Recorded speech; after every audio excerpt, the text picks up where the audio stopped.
اعوذ باللہ من الشیطان الرجیم، بسم اللہ الرحمن الرحیم۔ انتہائی قابل صد احترام اساتذہ کرام، آج آپ سے ایک خاص موضوع پہ گفتگو کرنا چاہ رہا ہوں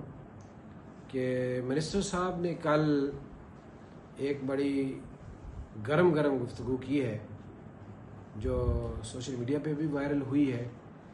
منسٹر صاحب نہایت غصے میں تھے اور انتہائی سخت الفاظ میں انہوں نے اساتذہ اور اساتذہ تنظیموں کا ذکر کیا ہے۔ سب سے پہلے تو میں منسٹر صاحب کی خدمت میں بصد احترام یہ بات کروں گا کہ اگر آپ کی ورکنگ ہے اور آپ نے اتنی انویسٹیگیشن کروائی ہے کہ کون لوگ جو ہے وہ سسٹم میں رکاوٹ کا باعث ہیں اور بلا وجہ وہ ہرڈل کریٹ کرتے ہیں اور پڑھانے کے عمل سے دور ہیں، تو آپ کو چاہیے آپ ان کو پوائنٹ آؤٹ کریں، آپ ان کی اصلاح کے لیے ان کو بلائیں، ان سے ملاقات کریں اور ان کی اصلاح کی بھی کوشش ہونی چاہیے۔ اور اگر پھر ان سب جو ریزنیبل وے ہیں ان پہ ناکامی ہو تو پھر ظاہر ہے اس کے خلاف ایکشن بھی ہو،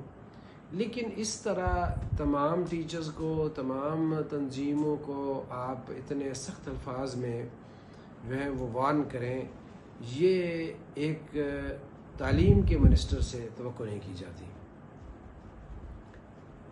جو بھی باتیں آپ نے کی ہیں، جو بھی انفارمیشن آپ کے پاس ہے، لیکن تصویر کا ایک رخ آپ نے دکھایا ہے، دوسرا رخ بھی آپ دکھائیں، یا آپ جس مکالمے کی آپ نے دعوت دی ہے یا چیلنج کیا ہے اس کے لیے پھر آپ وقت مقرر کریں۔ ہم بیٹھنے کے لیے تیار ہیں اور ہم ثابت کریں گے انشاءاللہ العزیز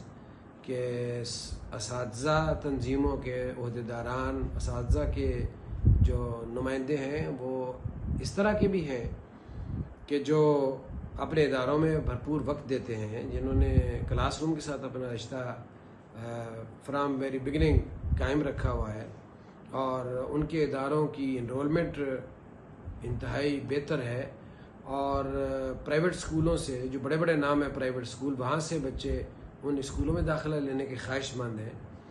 تو یہ تصویر کا دوسرا رخ ہے اور یہ بھی آپ کو اسی شد و مد کے ساتھ اجاگر کرنا چاہیے تھا۔ چلیں، یہ بات آپ نے کی ہے اور اب اس کا آپ پر ہے کہ آپ کب اس کے لیے کوئی موقع فراہم کرتے ہیں۔ دوسری گزارش یہ ہے کہ یہ جو TNA ہے، یہ جو اسسمنٹ کی جا رہی ہے ٹریننگ کے حوالے سے، اس ضمن میں گزارش ہے کہ بہت پہلے جب پنجاب ایگزامینیشن کمیشن کا قیام عمل میں لایا گیا، اس وقت بھی ہمیں یہی بریفنگ دی گئی تھی کہ یہ پنجاب ایگزامینیشن کمیشن کا قیام اس لیے عمل میں لایا جا رہا ہے کہ اس کے رزلٹس کی بنیاد پہ ہم پنجاب بھر کی جو ہمارے سکولز ہیں ان کے جو ویک ایریاز ہیں وہ ہمارے سامنے آ جایا کریں گے کہ کہاں ٹیچر جو ہے اس کو میتھمیٹکس کی ٹریننگ دینے کی ضرورت ہے، کہاں فزکس کی ریفریشر کورس کروانے کی ضرورت ہے۔ تو اس طرح یہ سلسلہ 2006-07 سے چل رہا ہے اور ابھی تک تو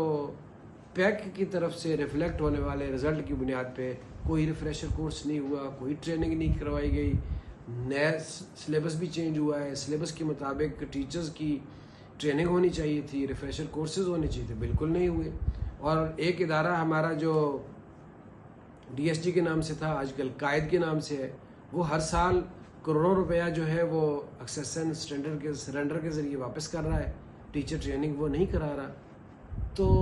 ان چیزوں کا خیال رکھا جانا ضروری ہے۔ اس طرح براہ راست یہ ٹیسٹ لے کے آپ جو ٹیچرز کی کمی کوتاہی ہے اس کو ڈھونڈنے کی بجائے آپ جو آپ کے پاس جو پہلے ڈیٹا موجود ہے اس کی بنیاد پہ آپ ریفریشر کورسز کروائیں، آپ ٹیچر کی ٹریننگ کروائیں، اور جب آپ ٹیچرز کو ٹرینڈ کریں گے اکارڈنگ ٹو سلیبس، اس کے بعد پھر جو رزلٹس آئیں ان رزلٹس کی بنیاد پہ جب ٹیچر ٹریننگ ہوگی، ریفریشر کورس ہوں گے، آبویسلی اس کے ساتھ اس کے پوسٹ ٹیسٹ بھی ہوں گے، وہ ہر دفعہ ہوتے ہیں، ان کی بنیاد پہ آپ ٹیچرز کو انعامات دیں، ان کی بنیاد پہ آپ ٹیچر کو جو ہے اچھے سرٹیفکیٹس دیں۔ تو یہ بھی طریقہ ہو سکتا ہے، بجائے اس کے کہ نیا جو ہے وہ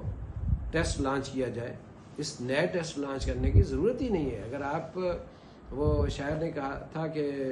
دلوں کی الجھنیں بڑھتی ہی رہیں گی اگر کچھ مشورے باہم نہ ہوں گے. تو آپ مشورہ کریں، اسٹیک ہولڈرز کو بٹھائیں، آن بورڈ لیں، اور انشاءاللہ العزیز اس طرح کا وے آؤٹ نکلے گا کہ سب لوگ اس کے ساتھ ہو گئے. کام کرنا چاہتے ہیں لوگ.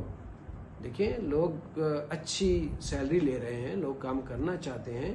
لیکن ان کو اچھا ورکنگ انوائرمنٹ چاہیے. اور وہ میں سمجھتا ہوں کہ اچھا ورکنگ انوائرمنٹ جو ہے وہ فراہم کرنا آپ کی ذمہ داری ہے، اور آپ کا انیشیٹو ہو سکتا ہے کہ آپ اچھا ورکنگ انوائرمنٹ جو ہے وہ اساتذہ کو فراہم کریں. بہت شکریہ.